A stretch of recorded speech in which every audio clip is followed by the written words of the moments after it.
What's up mga gamers? Nagbabalik na naman tayo dito sa Minecraft video. At ngayon po guys, nagbabalik na naman tayo dito sa Pre-Craft Season 5. At ito po ay Episode 4. Ngayon po guys ay yung iba nga po, katulad ni Dwim, katulad ni Smurf, katulad po ni Mars, napag-nether na po. So di ko alam kung nakikiportal sila or may portal na sila. Pero tayo, magtatayo na tayo ng portal natin dito. So, ayan guys, dito natin ilalagay yung portal natin. So, ayan. Syempre, more adventure na naman to pag nasa end tayo. So, ayan guys. Ganyan natin dyan, dito, at dito. So, ayan guys. Ayan guys, no. I think, ganito ba yun? Hindi, kulang ata. O nga pala guys. Dapat pala, tatlo yung gilid. So, ayan. And, bala ko rin kasing mag-adventure sa sa nether para maghanap ng netherite. So siguro taasan natin to. Yan. Taasan natin yan. Tapos kunin natin itong obsidian dito. Tapos dalawa na lang sa taas. So dito guys, lagyan lang natin dito sa taas. Wait lang. Itong taas guys, lagyan natin. So lagyan natin dyan. Tapos itong dalawa. Ayan. So, okay na siguro to guys. Meron na tayong dito. Light lang guys. Lagyan natin ito ng harang sa likod. Uy, alis dyan pig. Alis dyan pig. So, lagyan natin siya ng harang dito guys. Ayan. Para, isang pasukan lang. So, ayan na guys. So, ngayon, lagyan na natin ng flint and steel. Yun! At meron na tayong nether portal. So, yan guys. So, dito pala yung base ni Prio. Malapit lang sa akin. So, dun yung base ni Smurf. Tapos ako, ito na agad yung base ko. So, kapitbahay ko nga lang siya. Ayan siya. Tapos, ito yung base ko. Diba? Ang dami kong kapitbahay. Dito, sa may palikod. Tapos, dito sa gilid. Sa kabila, meron din guys. Si Dream lang yung malayo sa amin. Tsaka si Smurf. So, ayan guys, no. Nagtatanong si Smurf. Sino nagbebenta ng sugarcane? So, ako yung nagbebenta ng sugarcane dito. So, yung ibebenta natin is, logs, sugarcane, tsaka, ano pa yung isa? Logs, sugarcane, tsaka iron. So, yung tatlong yun yung permit natin this season. Bibili to this Smurf, wala pa akong stock Wala pa akong stock, paano siya bibili? So, ngayon, siguro, gagawa tayo ng guys, panibagong build. At dahil nga ibenta tayo ng sugarcane, gagawa tayo ng ngayon, farm ng sugarcane. So, mag-iipon ako ng resources, tsaka maghanap pa ng mga sugarcane. So, let's ngayon guys, sila niya tayo sa paggawa ng sugarcane farm.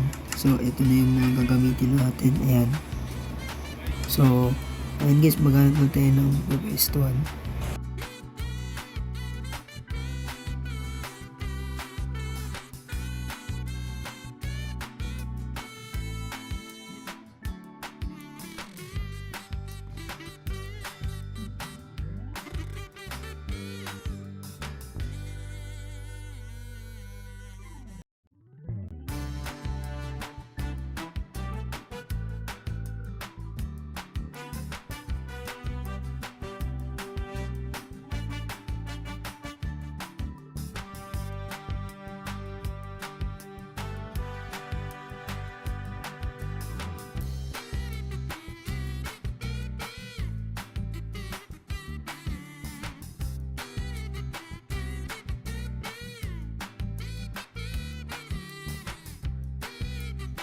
Kaya na nga po mga gamers, at kung makikita nyo po, natapos na po natin ang ating automatic sugarcane farm. So ngayon guys, papakita ko sa inyo.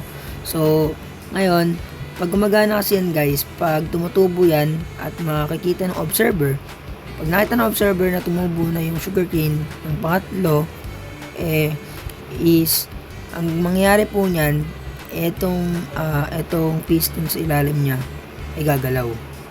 At tutulakin itong sugarcane dito sa may tubig at mapupunta sa hopper at maiipon dito. Uy, ba't nagaganito? Lag. So, ayan guys, no, kung makikita nyo, Ayan, simpleng sugarcane farm lang naman yan tulad ng dati. Kung mapapansin niyo po, itong ating base po, mas namalaki na po ito. So kung makikita niyo, ito yung bahay natin. Meron tayong enchanting table dito. Meron na tayong portal, meron na tayong sugarcane farm. At para ito sa ating kauna-unahang magiging shop. Ayan, magiging negosyo. So meron na rin tayong wheat farm.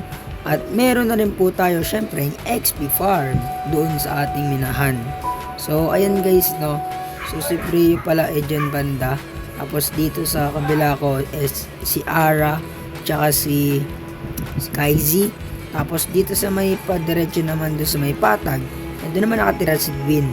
Tapos dito naman sa may pabundok dito, mataas sa bundok dyan, dyan naman yung si Smurf. Tapos si Mars doon sa medyo malayo, 1,000 blocks, 400 blocks away sa akin dito.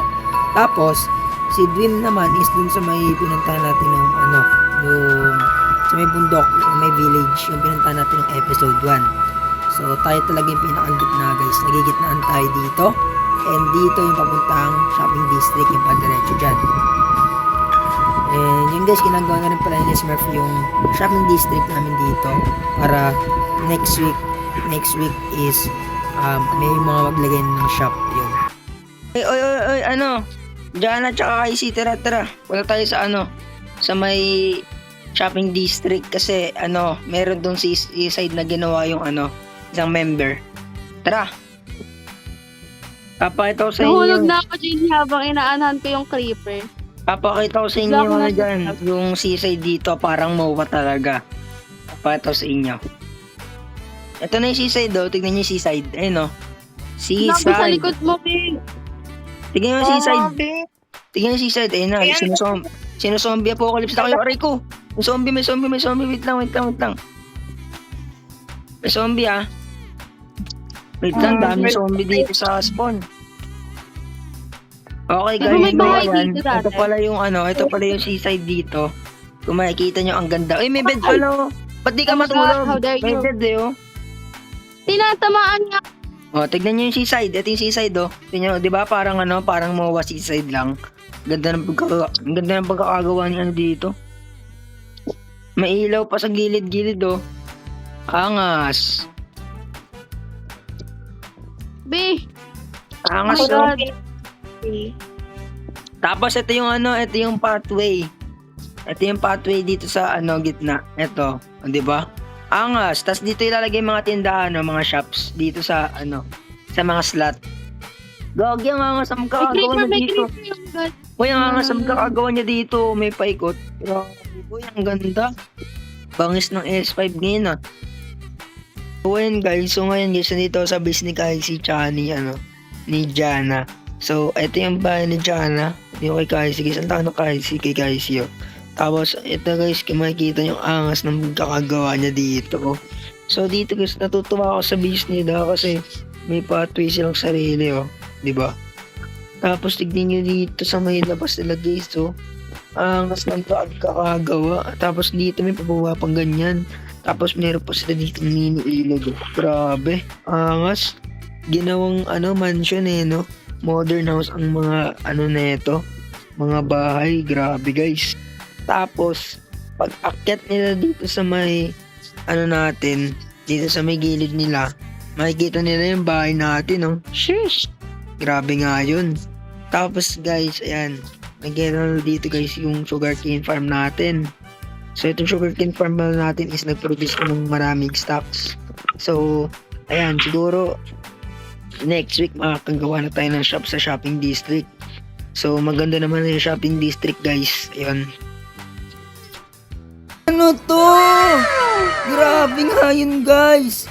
So ayan, so etong nakikita natin na to, bahay ata to ni Priyo. Grabe nga yun Ang angas. Ang angas ng bahay ni Priyo ngayong season 5. Grabe guys, naka-treehouse siya ngayong S5. Lakas. So paano to akyatan nito? Okay. Ayos maganda sa atong stairs. Ayun angas. Kitang kita dito. Kita ba dito bahay ko? Angas paro. Ayun yung bahay ko. Ayun yung portal Grabe. Angas ba? Tinaasan niya rin sa kanya. Okay, so ngayon guys, ayan, nagpa-produce naman na yung sugarcane natin ngayon.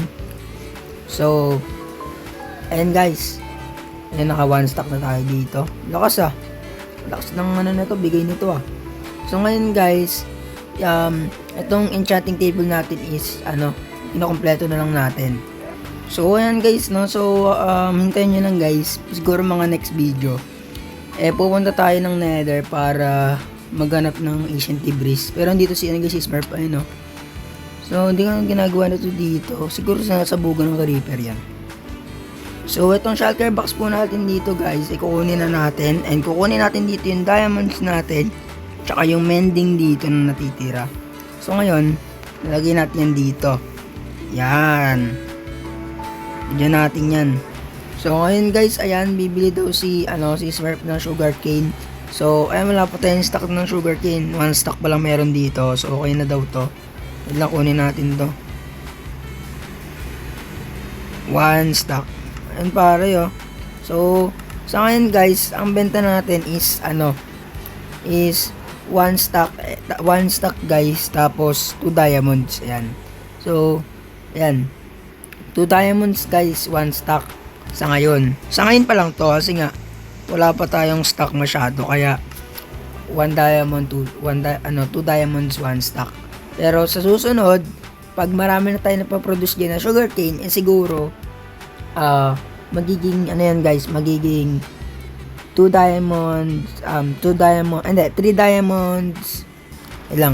diamonds, 3 stacks, yan, ganyan. At ayun, nabawasan pa nga ng bookshelves, aray ko naman, So ayan guys, and kung guys, nagpa-reserve ako kay Mars ng Elytra, kasi siya yung nagbebenta sa end. Aray mo, may zombie. Kasi siya yung nagbebenta sa end guys, kaya sabi ko kay Mars, guys, reserve niya na ako ng isang Elytra, since marami naman siyang Elytra doon. Reserve niya na ako. Ang problema naman, yung nagtitinda dito ng racket sa amin, si Dwin, hindi pa nag-online, kaya hindi pa siya nakagawa ng ng gunpowder farm. Hindi pa siya nakagawa ng rackets. Kaya sa ngayon, eto guys, wala muna tayong Elytra ngayon. Hindi ko alam sa kanila saan sila kumukuha ng gunpowder. So ngayon guys, 54 diamonds pa nga lang yung ating diamonds, at ang kailangan nating diamonds para makabili ng Elytra is 50 diamonds. So pag binili ko yung Elytra ngayon, hindi 4 diamonds na matitira. So ngayon guys, inaisipan ko mag-ipon muna ng isa pang stock na diamond bago natin kunin yung Elytra na yun. So ayun lang po siguro para sa araw nito mga gamers. So please like, share, comment, and subscribe. At para-click na rin po ng notification bell para lagi po kayong updated sa aming mga videos. So ayun lang mga gamers, hanggang sa muli. Paalam!